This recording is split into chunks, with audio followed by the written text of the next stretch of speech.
Assalamualaikum warahmatullahi wabarakatuh. Kami dari kelompok 3 akan membawakan materi singkat terkait sistem endokrin pada manusia. Nah, yang pertama itu, apa itu sistem endokrin? Nah, sistem endokrin ini merupakan sistem kontrol kelenjar tanpa saluran atau ductless yang menghasilkan hormon yang tersirkulasi di dalam tubuh melalui aliran darah yang dapat mempengaruhi organ lain.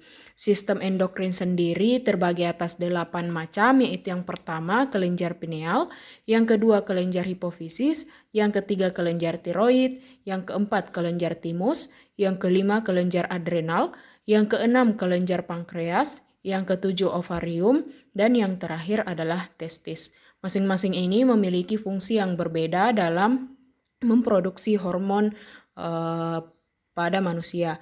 Yang pertama itu kelenjar pineal. Kelenjar pineal adalah kelenjar di dalam otak yang berfungsi menghasilkan hormon melatonin. Hormon ini berperan untuk menimbulkan kantuk dan mengatur irama tidur alami. Ketika terjadi kekurangan hormon melatonin, kita dapat mengalami insomnia, tidur tidak nyenyak, pembesaran prostat, depresi, kelelahan, siklus haid tidak teratur, gelisah, kolesterol tinggi, hipertensi, dan gangguan irama jantung. Nah, selanjutnya yaitu kelenjar hipofisis atau yang biasa dikenal sebagai kelenjar pituitari, merupakan kelenjar berukuran kecil di otak yang berperan dalam memproduksi hormon-hormon penting di dalam tubuh. Setelah mendapatkan rangsangan dari hipotalamus, kelenjar hipofisis akan memproduksi hormon yang membantu mengatur pertumbuhan, produksi dan pembakaran energi, menjaga tekanan darah serta berbagai fungsi pada organ tubuh lainnya. Kekurangan hormon ini dapat menimbulkan masalah kesehatan yang beragam. Pada anak-anak dapat menyebabkan gangguan perkembangan, sedangkan pada orang dewasa, kondisi ini berpotensi menyebabkan kemandulan atau infertilitas. Selanjutnya ialah kelenjar tiroid. Kelenjar tiroid ini yaitu kelenjar yang terletak di bawah jakun, berbentuk seperti kupu-kupu dan juga dikenal sebagai kelenjar gondok yang bertanggung jawab untuk melepaskan dua hormon utama, yaitu triodotironin dan tirosin.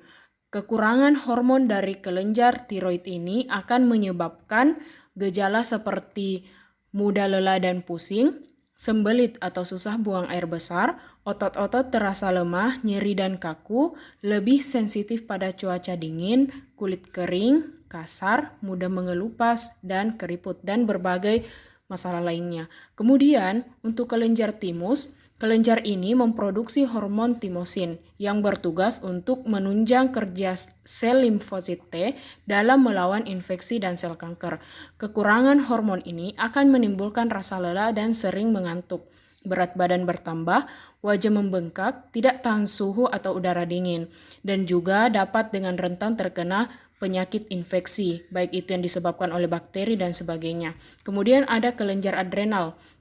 Kelenjar ini bertanggung jawab untuk memproduksi 3 jenis hormon, yaitu aldosteron yang mengatur elektrolit dalam tubuh dan tekanan darah, kortisol yang mengatur kadar gula darah dan metabolisme, dan gonadokortikoid yang mengatur hormon seks. Ketika kekurangan hormon ini, maka keseimbangan elektrolit dan tekanan darah dapat terganggu dan juga kadar gula darah dan hormon seks yang mengalami gangguan. Kemudian ialah kelenjar pankreas. Kelenjar ini merupakan kelenjar yang terdapat pada pankreas yang berfungsi memproduksi hormon, yaitu hormon insulin dan hormon glukagon. Kedua hormon ini berperan dalam mengatur kadar glukosa atau gula dalam darah. Jika kekurangan hormon ini akan menyebabkan penyakit seperti diabetes. Selanjutnya itu ovarium. Ovarium menghasilkan hormon estrogen yang berfungsi memberikan perubahan fisik pada wanita seperti timbulnya payudara dan rambut kemaluan, serta memulai dan mengendalikan siklus menstruasi. Kekurangan dari hormon ini menyebabkan menstruasi tidak teratur atau berhenti sama sekali. Kemudian ada testis. Testis juga berfungsi untuk menghasilkan hormon testosteron yang merupakan hormon utama pada pria. Hormon testosteron yang diidentikan sebagai hormon pria berpengaruh terhadap libido, pembentukan massa otot dan ketahanan tingkat energi, serta perubahan karakteristik seks sekunder pada pria saat puber, misalnya suara menjadi lebih berat. Kekurangan dari hormon ini dapat memberikan gejala yang berkaitan dengan fungsi seksual seperti ketidaksuburan, berkurangnya hasrat seksual, serta berkurangnya frekuensi ereksi. Nah, kekurangan hormon pada manusia ini dapat diatasi dengan terapi substitusi hormon. Kelompok kami akan membahas terkait materi tersebut.